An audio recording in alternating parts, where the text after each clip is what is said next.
Have you ever felt your mood swings might be linked to something else?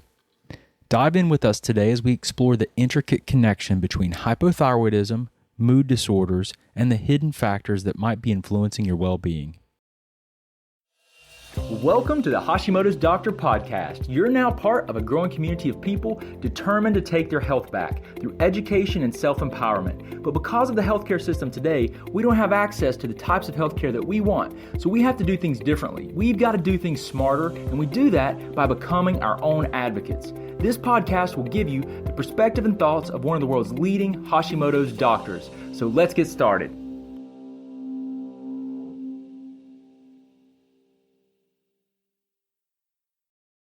Welcome back to the Hashimoto's Doctor podcast. I'm your host, Brad Shook, and today we're diving deep into the world of hypothyroidism and its profound impact on our mental health.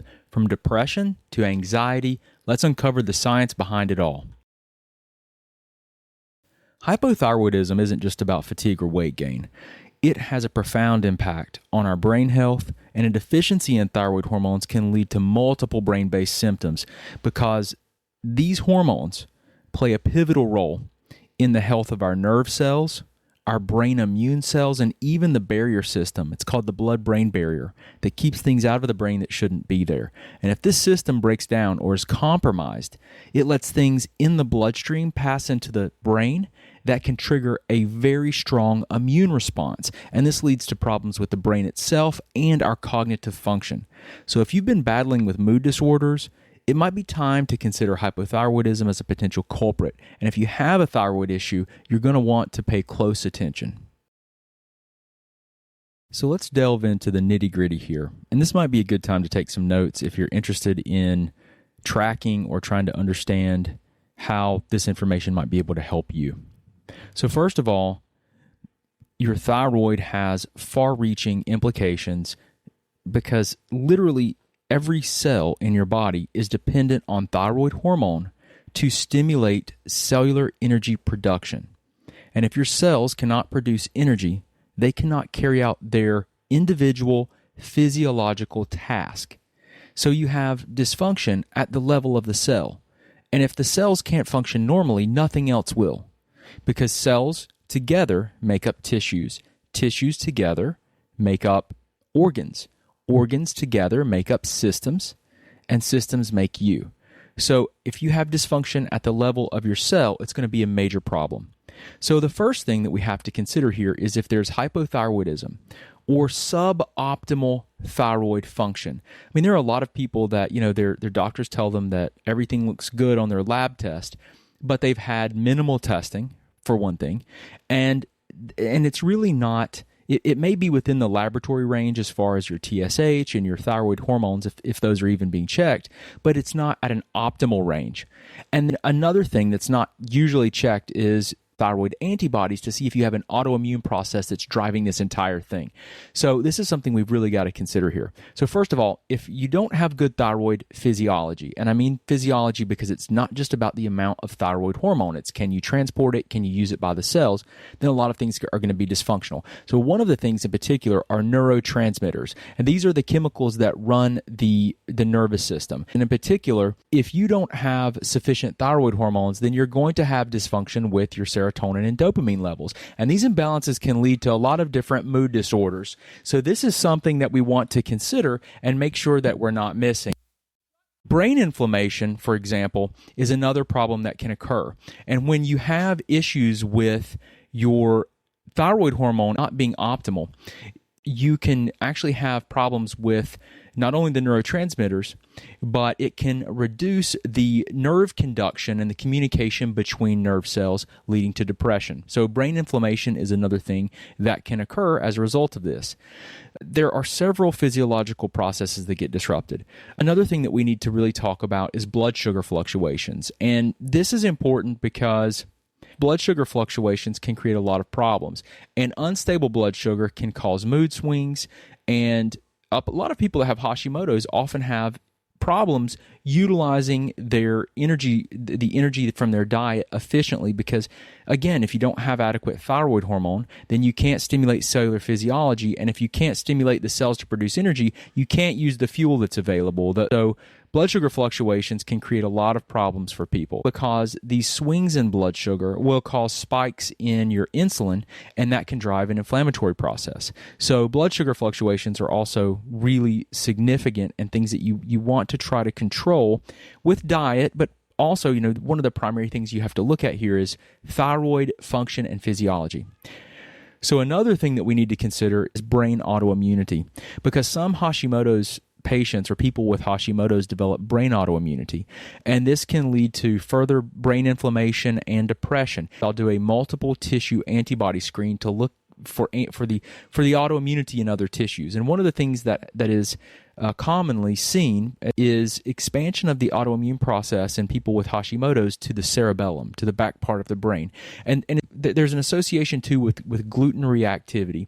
We see that very commonly when in people that have sensitivities or immune responses to gluten, they may also have immune responses to their cerebellum. And this is such a significant association that, there's a condition called gluten ataxia or Hashimoto's encephalopathy, where there's actually inflammation of the brain, and it can create, the inflammation can be so significant to the cerebellum that people can't walk. They get ataxia, where they can't stand and function well. So brain autoimmunity is something that really has to be considered, and especially if there are cognitive issues and you're not functioning well, this is something that, if there's a budget for it, I really like to screen and see if it's occurring, so that we can have that information and do everything that we can to dampen this autoimmune process. Because once you lose neurological tissue, it doesn't regenerate, at least not quickly. So it's really important to consider brain autoimmunity. Another thing that I've already kind of mentioned, that as a consequence of hypothyroidism, can be that you don't have optimal cellular metabolism. And so that means that every cell can be dysfunctional to some degree, to where it doesn't carry out its normal physiology. So one thing that we have to consider is the blood-brain barrier. And we talked about this blood-brain barrier a little bit earlier, and this is something that's really important because it is so critical at keeping things out of the brain that could create an inflammatory response and may lead to autoimmunity in the brain. This barrier system keeps antibodies, for example, in circulation that from crossing over into the brain. And when that blood-brain barrier is compromised, you can get this influx or this movement of these antibodies that are molecules that are too large to pass through into the brain, can now pass through into the brain, and they may be able to attach to neurological tissues and cause an immune reaction. And this would be obviously not a good thing at all. So when there's an autoimmune process and there's an inflammatory condition, which is very common with thyroid problems, the number one cause of thyroid, low thyroid or hypothyroidism is Hashimoto's. It's an autoimmune condition. And within any autoimmune condition, there is a high likelihood that you're going to have systemic inflammation. So inflammatory levels will be higher, and you'll have these chemicals circulating throughout the bloodstream. And this can make the blood-brain barrier more permeable through a number of different possibilities. But this can expose the brain then to inflammation and to cytokines, which are immune messengers made by the immune system, chemical messengers made by the immune system. They can pass through into the brain, and this can lead to a lot of the issues that are commonly reported, like brain fog. So the brain is really intimately connected to thyroid hormone and physiology, and then also inflammation and the autoimmune process. It can all wreak havoc. And so the last thing that I want to touch on here, which is very commonly associated with thyroid problems, primarily through this autoimmune process, is gluten sensitivity. And many people with Hashimoto's are gluten sensitive, which can, as I mentioned earlier, can have an effect on the nerve tissue and mood. And right, this is through potential reactivity to the cerebellum and to other tissues. I don't want to forget to discuss anxiety. Anxiety is a growing concern today, and from a neurological perspective, anxiety arises from heightened activity in the amygdala and limbic regions of the brain. Now, factors like brain fatigue and inflammation and this imbalance in neurotransmitters can compromise the brain's ability to regulate emotions and lead to anxiety. Okay, so now that we've covered a lot of information about how these problems develop, let's talk about some of the things that you might want to consider doing. And as always, make sure that you talk to your doctor before you make any changes. This is purely informational in nature. So first of all, you want to consider getting your TSH checked on a regular basis to make sure that you're not going into a hypothyroid state. That would be the number one recommendation. Don't let your thyroid hormone levels get low. Okay? And remember, there are 4 stages of thyroid hormone physiology. So when I mention and reference getting your TSH checked, that is the most minimum aspect of checking your thyroid physiology. You're just looking at quantity, and that's an indirect measure, but TSH is a good way to get an idea of whether or not there's enough thyroid hormone in circulation, because TSH is produced by your pituitary gland, which is a brain-based structure. So you're basically seeing a signal from the brain, and the brain's telling you if it needs the thyroid to make more thyroid hormone or not. And the brain is the master regulator. So you're looking at a brain signal there. So get your thyroid hormone checked just to make sure that you have sufficient quantity. Now that doesn't mean that that you have efficient transportation of the hormone through the circulatory system. That doesn't mean that you have appropriate cellular responsiveness to the thyroid hormone, and it doesn't mean that you can detoxify and eliminate it efficiently. And all hormones in the body go through 4 stages of physiology that they all have to be considered, or you're missing part of how the body actually works. It's not just having sufficient thyroid hormone and that's it. That doesn't mean that it's not, that if you're having symptoms, it's not, in quote, your thyroid, just because you have normal TSH. That's an incomplete workup. Okay, so first of all, get tested to make sure you're not hypothyroid. Work with a functional doctor that can help you to look at your labs and give you a better idea if if the physiology is optimal or not. And if it's not, then there are other things that you can do to work on that. So get those things tested. The second thing to get tested are thyroid peroxidase antibodies and thyroglobulin antibodies, because these are antibodies that are primarily associated with Hashimoto's thyroiditis. And if you have an autoimmune condition that's causing your low thyroid, you have to address that autoimmune condition if you really want to have the best health possible. And a lot of people are taking thyroid hormone replacement. They've been diagnosed as hypothyroid. They're on a replacement hormone and they still don't feel well, or maybe they improved some, but they're not. They don't feel significantly better. And this is because something else is being missed. And this is usually Hashimoto's and the autoimmune process. And you need to address the triggers of the autoimmune process to the best of your ability. You need to work on repairing damage that has been done by persistent autoimmune attacks and potentially autoimmune expansion to other tissues, and then the cascade of events that often occur. You want to support the other systems of the body that may be compromised, like the gut, which is very common. And there are many other aspects that you want to look at and consider to try and intervene and support the autoimmune process. But this is very crucial to understand this foundational problem that's actually driving all of these issues, and it's usually Hashimoto's. Like, there's at least a 9 in 10 chance that if you have a low thyroid, it's because of Hashimoto's. And if you're not addressing it, there's going to be other problems. And remember, autoimmunity can expand to other tissues. This thing can be progressive and get worse. So you want to do everything you can to dampen the autoimmune process or put it into remission. So get tested. Get your thyroid tested, get the immune system, get evaluated for Hashimoto's, okay? That's step 1. Step 2 is going to be dietary changes. Now, this is good for typically supporting even hypothyroid states, people that are that have hypothyroidism that's not due to Hashimoto's, which again, most people have Hashimoto's, most people have an autoimmune condition driving all of this. But dietary changes can be really helpful. Focusing on anti-inflammatory foods, and consider eliminating some foods, like trying an elimination diet of eliminating gluten and maybe even dairy.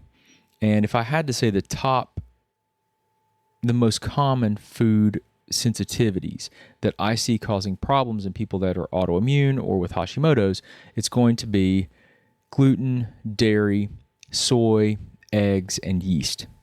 Those are going to be the most common ones. But if you can go on a dietary strategy or approach like an autoimmune paleo diet for, a 30-day trial, this doesn't mean that you do this forever, but it can give you a really good idea of the impact that certain foods are having on how you feel and function, and probably how it's affecting your immune system as well. So, when I work with people one-on-one, I usually give them a dietary strategy that we implement for a set period of time to increase their, nutrient-dense foods, increase fiber, increase their flavonoids and polyphenols, all these good, colorful plant-based compounds that feed their microbiome that have anti-inflammatory effects, which we're going to talk about in a second. These are really critical to help the immune system, to help the gut, to help decrease brain inflammation. The third thing I would focus on is stabilizing blood sugar. Now, I know everyone's doing fasting lately, and fasting can be a really powerful tool, great tool to use. However, a lot of people that are autoimmune and a lot of the people I work with that have Hashimoto's, they have problems maintaining stable blood sugar, and they'll go periods of time without eating where their blood sugar dips, and then they eat, and they might overeat, or they just might have a regular meal, and then their blood sugar comes from low to a higher state, creating a surge in blood sugar that causes a surge in insulin, because your insulin is a hormone made by your pancreas that takes the blood sugar out of the bloodstream and moves it into the cells where it can be used to produce energy. And when insulin surges, it is inflammatory. It's inflammatory. It causes an increase in cytokines, which are these proteins made by the immune system that are chemical messengers. And they have, they can perpetuate and drive autoimmunity, especially the pro-inflammatory cytokines, the one that are encourage an inflammatory response. And interleukin-6, which goes up with insulin surges, is one of those that's detrimental to our stability and homeostasis and balance within the body. So manage blood sugar for sure. The next thing to really consider here are supplements, okay? And supplements, there are several supplements that can be utilized to support not only the thyroid, not only the immune system, but also the brain. And if the brain is inflamed, you really have to take this very seriously, because the nerve cells and the brain is delicate, and when you damage the neurons and the tissues of the brain, they don't come back the same way that our other tissues regenerate. So this is really important to understand. Now, from a supplementation perspective, I'm going to give you, just like the rest of this information, it's just informational in nature. Talk to your doctor before you make any changes. But I would, first of all, consider flavonoids. Okay, these are considered, they're a type of polyphenol, and these are compounds that are found in plants, and they have really potent antioxidant and anti-inflammatory properties. And some of the most well-researched flavonoids for brain health, there are several for brain health specifically have been researched. The first one is quercetin, or quercetin. People pronounce it differently, but it is found in a lot of different foods like apples, onions, berries, and it can be really helpful for several different things, but it can help to decrease the brain inflammation. The second supplement or compound that you might want to consider incorporating is EGCG, and this is found in green tea. Okay, so absolutely, again, that is a flavonoid, okay, a polyphenol that has these anti-inflammatory effects and can really help with dampening some of the inflammation that's occurring, and specifically looks like it can be helpful for the brain. The third thing is fisetin, and fisetin is found in strawberries, apples, and grapes. Again, another another flavonoid. So if you're eating the colors of the rainbow every day, if you're trying to get, the colors of the rainbow, and it doesn't have to be massive quantities, but get a little bit of each color, you're going to be hitting a lot of those flavonoids, those polyphenols, and getting a good variety in your diet. Those are the main flavonoids or polyphenols that I would, focus on.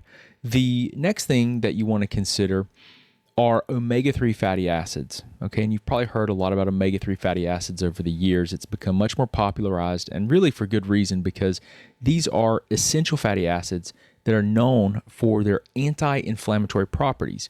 And there are two primary omega-3s that are beneficial for the brain, and there's EPA and DHA. And EPA has really potent anti-inflammatory effects, and that's usually what I emphasize with a lot of my autoimmune patients as I try to utilize fish oil or an algae-based oil to help with establishing a better inflammatory response, an immune response. But there's also DHA, which is really vital for brain development and function. But when we're talking about inflammation, I find that EPA tends to be one of the more effective forms. But if you get like a fish oil that I recommend, fish oils, they tend to be really effective, or cod liver oil, they will have EPA and DHA. And if you're looking for a good brand, I like Carlson's fish oil. It's very good. Nordic Naturals has great fish oil, but there are several companies. Big Bold Health is a company that Jeffrey Bland, believe he founded, which is fantastic. They have a really interesting process where they preserve a lot of the components of the oils that may be damaged by processing them other ways, that are called resolvins. And resolvins, if you just listen to the name, resolvin suggests resolving something. If you think about it, the word implies resolving something, and it's what it does is these resolvins are compounds that appear to help with resolving inflammation. So it can be really helpful, and that's Big Bold Health. Dr. Bland's work. Dr. Bland is considered the father of functional medicine. Fantastic person to learn from. Absolutely amazing. Yeah, if you get a chance, you definitely want to check out any of the things that he shares. The next thing that I would consider is curcumin. Okay, so curcumin found in turmeric is fantastic. This is a really, really powerful anti-inflammatory, has been studied extensively, and we're still learning about it, but it has really strong antioxidant properties. It can cross the blood-brain barrier, especially if it's put into like a liposomal form. And there are some companies out there that make liposomal forms that work really well for transporting some of these compounds across cellular membranes. And I know that Apex Energetics makes a supplement called Neurotransmitter that's really great. You just got to be very careful not to spill it because it will stain everything. I've had some accidents with it, so it's not if you're married or if you live with roommates or anything and you spill any of this stuff on your countertop, it's going to stain it. So be careful. If you get it on your clothes, it's ruined. If you get it on your carpet like I did, it's even worse. So be careful with it. But curcumin is really a powerful antioxidant, and it's been shown to help a lot of different conditions, but also lead to various improvements that lower the risk for different brain diseases. So it's great. I mean, if you can incorporate it in your cooking, incorporate it there, get it in whenever you can. And I would say the next supplement, I'm going to go through a few more. The next supplement to consider is resveratrol. You've probably heard about resveratrol over the past several years as well. It's commonly found in grapes, blueberries, red wine, and it has significant anti-inflammatory properties. It can also cross the blood-brain barrier, and it's been studied for its potential protective effects against Alzheimer's disease. Now, resveratrol, what I like to do is Apex Energetics also makes a supplement, I think it's called Resvero Active, and they have these in tablets, but I like the liquid forms.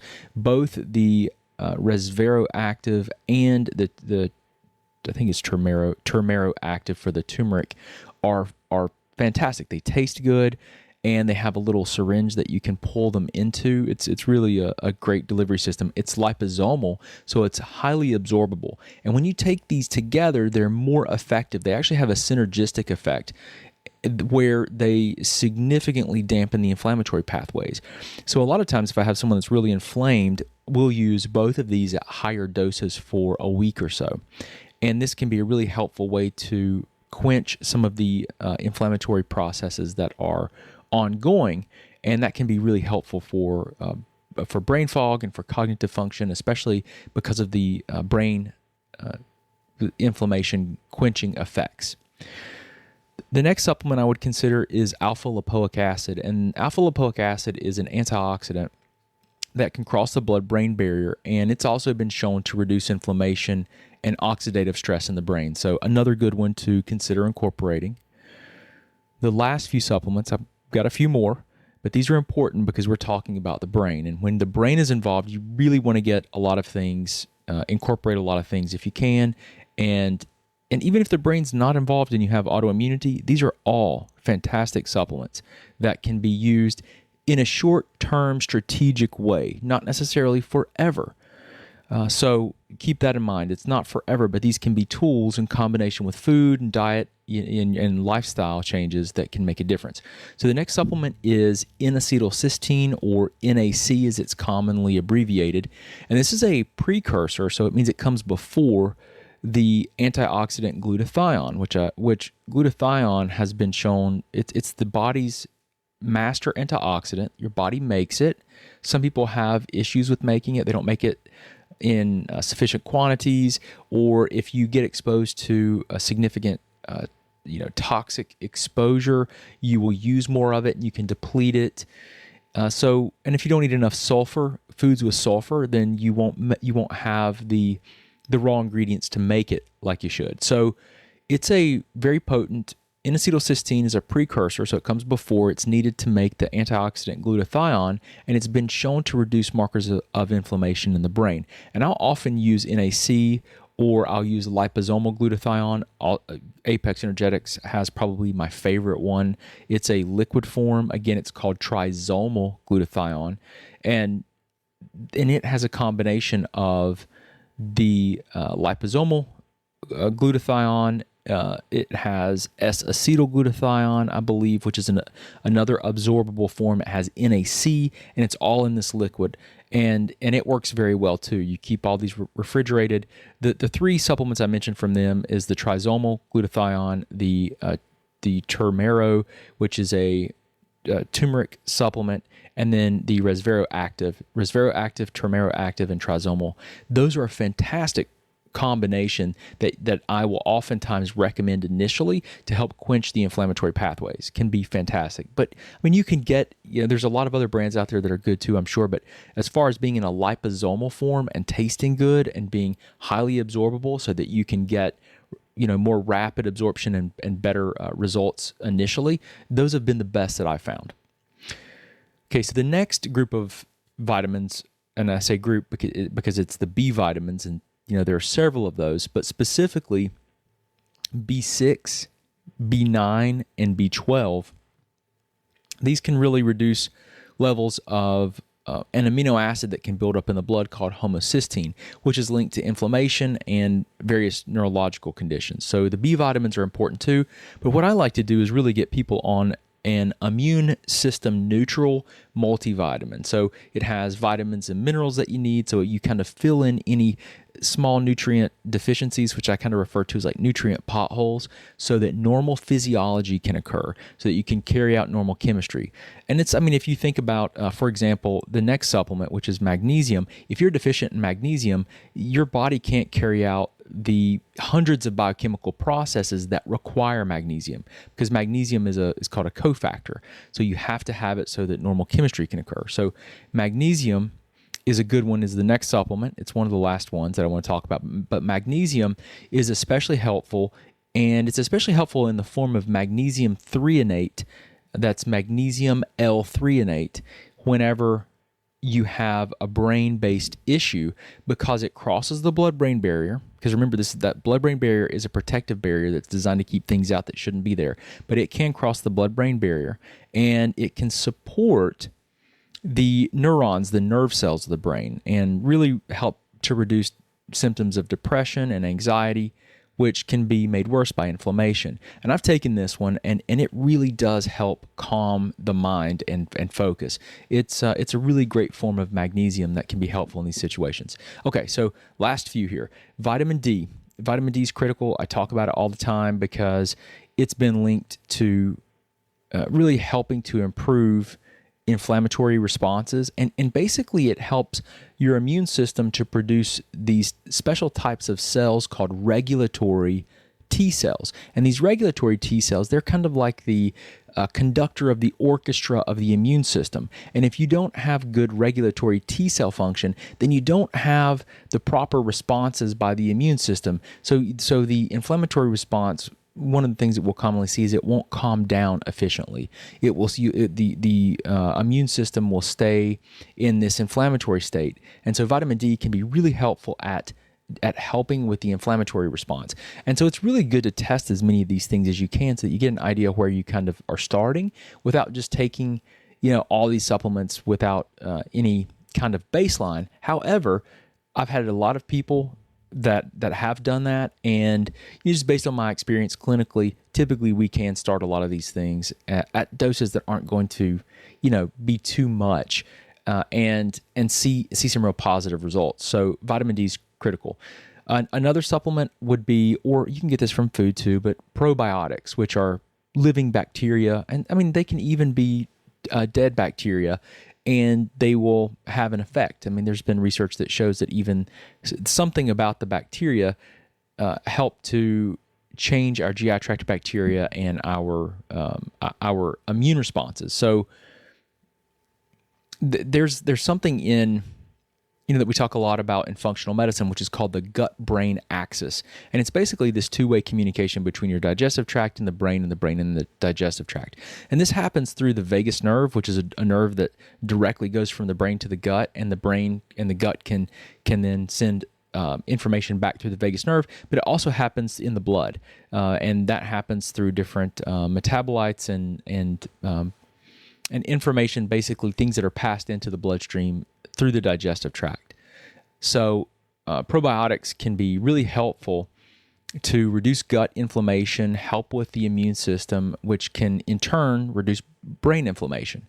This is a really well-established connection, and this is something that you absolutely want to support the gut, and probiotics can be a good way. And you can get those from food. I really highly recommend getting them from food if you can, from kefir, from kimchi, from sauerkraut. However you can get fermented foods in are typically great. But also taking probiotics can be an effective way to add some in as well, especially specific strains.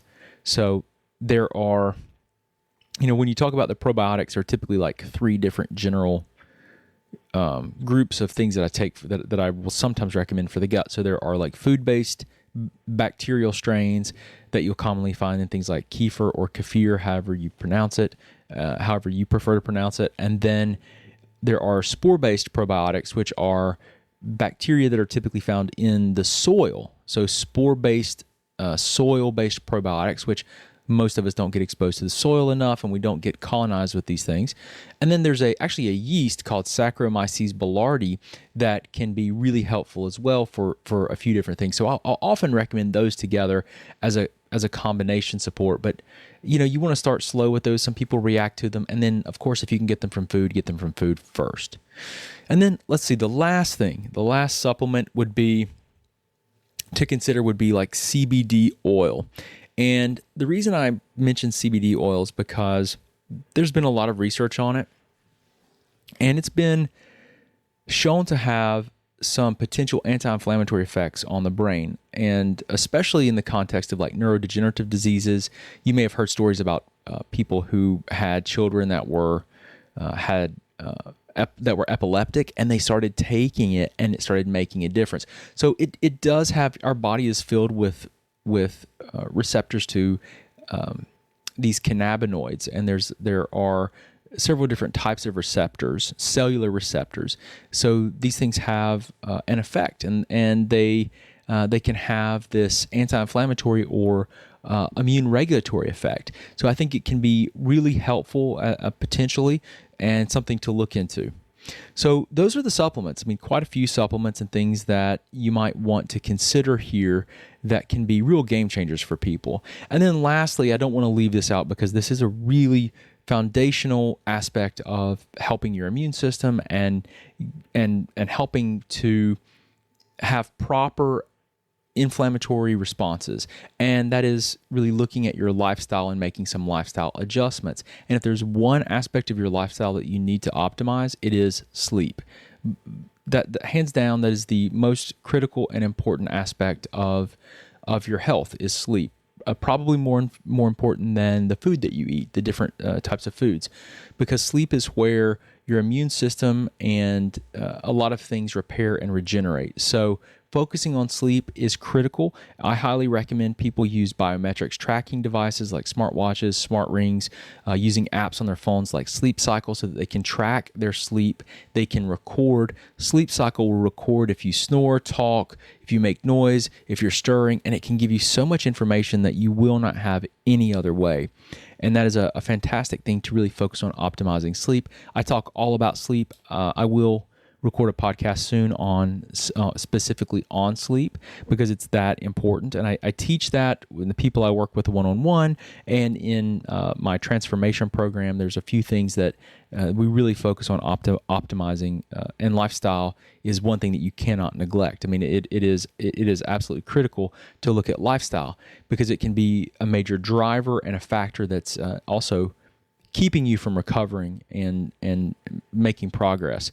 So focusing on sleep, stress management is also very, very helpful. So identify your stressors, think about your stressors, and see what you can do to minimize them.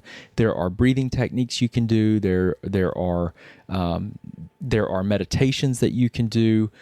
Just taking a walk, going outside, and being in nature. If you can get exposed to nature, that can be a great way to reduce stress. There are some great breathing techniques that can be done that I think are really helpful that you could also do. And then lastly, exercise. Exercise can be really helpful at increasing blood flow, and that can be helpful for repairing tissues and decreasing inflammation. So these are all critical things that you want to consider doing when you're dealing with the thyroid and these issues. So, if you have questions about these, please don't hesitate to reach out and ask.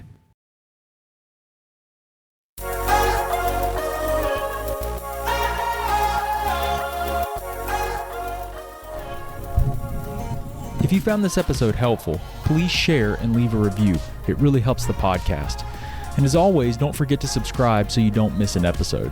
You can also follow us on YouTube and Facebook at the Office of Dr. Brad Shook. You can join our Facebook group, the Greater Hickory Thyroid Support Group with over 11,000 members, and you can find me on Instagram at Dr. Brad Shook. And remember, together, we can make a difference.